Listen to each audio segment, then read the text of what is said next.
mampu mendengarkan. Semua diawali dengan satu kata kunci, mengizinkan. Assalamualaikum warahmatullahi wabarakatuh. Yang saya hormati para kepala sekolah hebat. Berapa banyak jari di tangan kanan saya? 5. Itulah tadi yang saya katakan. Tidak semua yang melihat mampu memperhatikan. Perhatikan baik-baik. Mengapakah kita melihat satu? Ya ayyuhalladzina amanu lima taquluna ma la taf'alun, ini kata kuncinya. Aksi nyata. Dan hari ini saya ingin menunjukkan kepada Anda bahwa tidak semua orang yang mampu mendengar itu mendengarkan. Katakan kebalikannya. Katakan kebalikannya. Besar. Katakan kebalikannya. Kaya. Tinggi. Panjang. Tinggi. Panjang. Katakan kebalikannya. Salah. Ketika saya bilang salah, gak ada yang bilang benar kan? Itu namanya frekuensi. Jadi ketika saya mainkan frekuensi, bawah sadar Anda langsung berkata, apa salah? Jadi rahasia orang hebat itu bukan pintar, tapi pintar-pintar. Apa bedanya pintar dengan pintar-pintar? Orang pintar adalah orang yang mampu belajar dan mengerjakan apa yang dia pelajari. Sedangkan orang pintar-pintar adalah orang yang mampu melihat situasi dan kondisi dan cepat beradaptasi. Dan bagaimana orang pintar-pintar akan menjadi orang hebat? Karena dia mampu bersinergi dengan orang pintar di sekitarnya dan bukan memusuhinya. Tepuk tangan pada semua.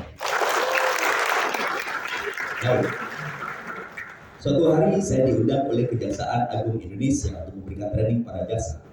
Dan saya bertanya kepada pengundang saya, apa yang membuat Anda mengundang saya? Sedangkan banyak trainer yang lebih hebat. Jawaban dia sederhana. Karena nomor handphone Bapak ada di handphone saya. Tahukah Anda orang pintar kalah dengan orang bergaul? Itulah pentingnya sinergi. Itulah pentingnya bertemu. Sehingga ketika tadi saya bertemu dengan Pak Awak sudah satu sinergi kembali. Artinya adalah banyak orang hebat yang kehebatannya tidak bisa mempengaruhi karena dia diam dalam kehebatannya. Bagaimana orang-orang diam ini harus berbicara? Dia harus dikasih tahu bahwa Anda sedang bernilai. Apa artinya? Pohon cendana di tengah hutan karena dia akan menjadi pohon biasa. Harus keluar dari hutan. Dan hari ini saya akan bersinergi dengan Anda untuk membersamai. Ini adalah sekolah Santa Maria Surabaya. Dan ketika saya dari ke sana, saya melihat ada sesuatu yang unik di Santa Maria. Tidak ada air mineral satupun di sana. Semuanya membuat tumbler yang diisi ulang. Bahkan pun tamu tidak diberikan air mineral, tapi hanya diberikan gelas yang direfill. Saya bertanya kepada kepala sekolah Budeta waktu itu, Ibu, apa yang membuat ada peraturan seperti ini? Jawabannya sederhana. Sebuah sekolah harus ada satu peraturan di mana semua harus dijalankan untuk indikator bahwa peraturan yang lain bisa dijalankan. Itulah konsep sederhana. Ketika peraturan ada satu saja yang tidak dijalankan, pasti dilanggar. Ini untukmu, tapi bukan untukku. Dan ini adalah indikator yang luar biasa. Pada suatu hari saya diundang oleh Pak Andika dan Bu Heti Andika Perkasa. Dia bertanya kepada saya, Bu Heti, Pak Aris, yes, apa yang buat orang percaya diri? Saya bilang, percaya diri terdiri atas dua kata, percaya dan diri. Orang menjadi percaya diri manakala dia dipercaya, dan yang kedua, dia menjadi dirinya. Kalau burung harus terbang, kalau ikan harusnya berenang. Kalau dibalik, dia terlihatan bodohnya.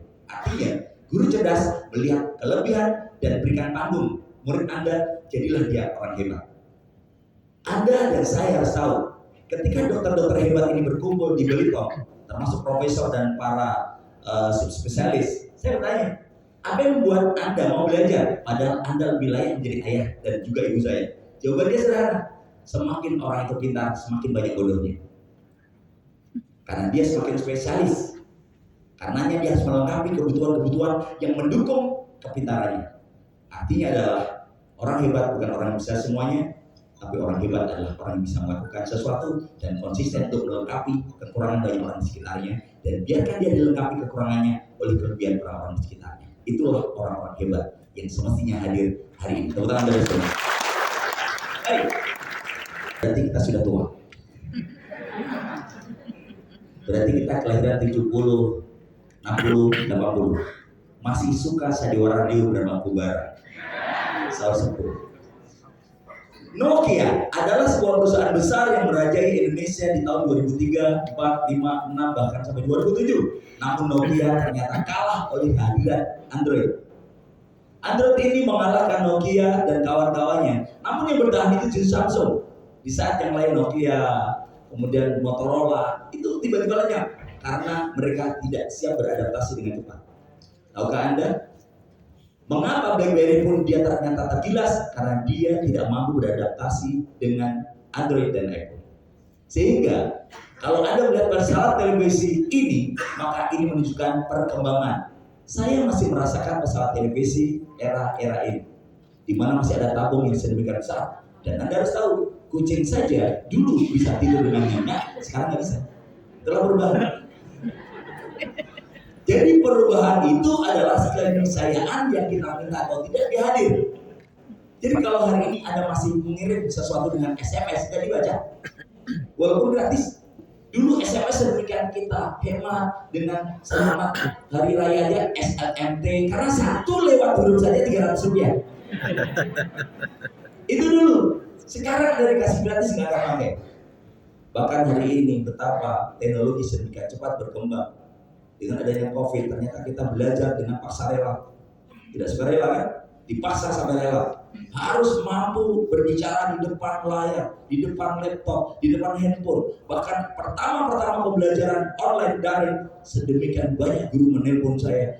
Aduh Paris, berbicara seperti ini seperti apa? Saya belum pernah berbicara sebagaimana yang semestinya. Lakukanlah. Suatu hari nanti Anda akan biasa.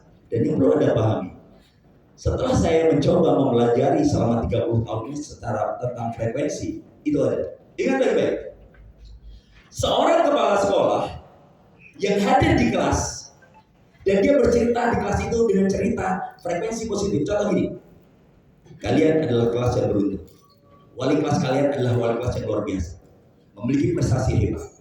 Kalian adalah kelas yang beruntung karena wali kelas kalian yang akan membersamai kalian 1 tahun ini adalah wali kelas terpilih dan menjadi rebutan untuk kelas-kelas yang lain. Kalian adalah beruntung karena wali kelas kalian adalah kelas yang menyenangkan, menarik, dan dia adalah guru yang berprestasi. Silakan Pak Bejo masuk ke kelas ini. Pak Bejo akan disambut dengan bahagia karena edifikasi frekuensi positif. Bandingkan dengan wali kelas atau kepala sekolah berdengar seperti ini. Sebenarnya yang harusnya menjadi wali kelas kalian adalah Bu Susi. Karena Bu Susi sedang hamil dan cuti daripada nggak ada wali kelas. Saya hadirkan Pak Bejo untuk menggantikan sementara waktu Bu Susi. Ya, itu yang terjadi. Itu frekuensi. Anda tahu frekuensi itu adalah bagaimana sedemikian kuat orang semakin berpengaruh, dia semakin besar pengaruhnya. Pak RT mempengaruhi satu RT, Presiden mempengaruhi satu negara. Jadi kalau Pak RT berkata seperti ini, hancur ekonomi saat ini. Kalau yang berkata Pak RT, satu RT pengaruhnya. Coba kalau Presiden, terus terang saja saya menyerah dengan ekonomi saat ini, itu langsung drop semuanya. Itulah pengaruh. Dan ketika frekuensi ini saya kasih contoh orang-orang yang hebat berkumpul dengan orang hebat, orang malas berkumpul dengan orang malas. Saya kasih contoh sederhana. Ketika Anda melihat staf Anda atau bahkan kita sendiri, tanya antar kepala sekolah lah. Kalau ini kepala sekolah, udah selesai belum laporannya? Belum, yes, ada temennya. Itu adalah frekuensi. Nah, jadi kalau Anda melihat bandul-bandul ini adalah sebuah contoh nyata dari ilmu fisika.